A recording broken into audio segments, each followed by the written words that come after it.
Feel అండి. ఎందుకంటే ma'am, I have waited for you for only for your signature and your all the best token outside your class. Ma'am, RC రెడ్డిలో మీరు ఒక guest lecture ఇవ్వడానికి వచ్చారు. నేను history student ma'am, అందులో Karim sir స్టూడెంట్ని. సో మీరు బయటికి వచ్చి ఆల్ ది బెస్ట్ అని చెప్తారు, చెప్పించుకోవాలి మీ చేత అని చెప్పి ఆల్మోస్ట్ 1 hour వెయిట్ చేశారు ma'am.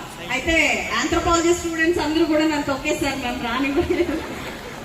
So I'm really so please to be a part of this event today.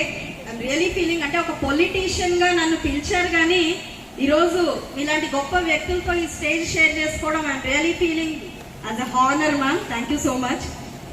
అయితే ఇంకా సొసైటీలో ఆడవాళ్ల పట్ల పర్సెప్షన్ అనేది మాత్రం ఎక్కడా కూడా మారలేదు. ఆడపిల్లలకి సైకిల్ ఇచ్చి నడపడమే చాలా కష్టమైన రోజు. సైకిల్ ఇచ్చేవాళ్ళు కాదు. అఫ్కోర్స్ ఈ రోజు అన్ని నడిపేస్తున్నారు, అది వేరే విషయం. ఒకప్పుడు సైకిల్ ఇవ్వరు, బయటికి రావడానికి వాళ్ళకి స్కోప్ ఉండదు. కానీ ఈరోజు సొసైటీలో మనం వెళ్తూ ఉంటే ఆడపిల్ల ఎక్కడైనా యాక్సిడెంట్ చేస్తూ ఉంటే విమెన్ అని చెప్పి మీన్స్ రాస్తూ ఉంటారు. Yes or no?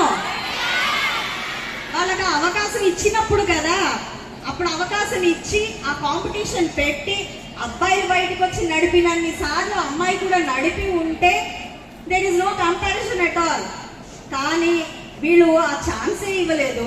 పేరెంట్స్ అసలు ఆ యాంగిల్లోనే ఆలోచించలేదు. కానీ ఊరికే అమ్మాయిల్ని మాత్రం టీచ్ చేయడానికి విమెన్ అని, అమ్మాయి అని రకరకాలుగా చెప్తా ఉంటారు.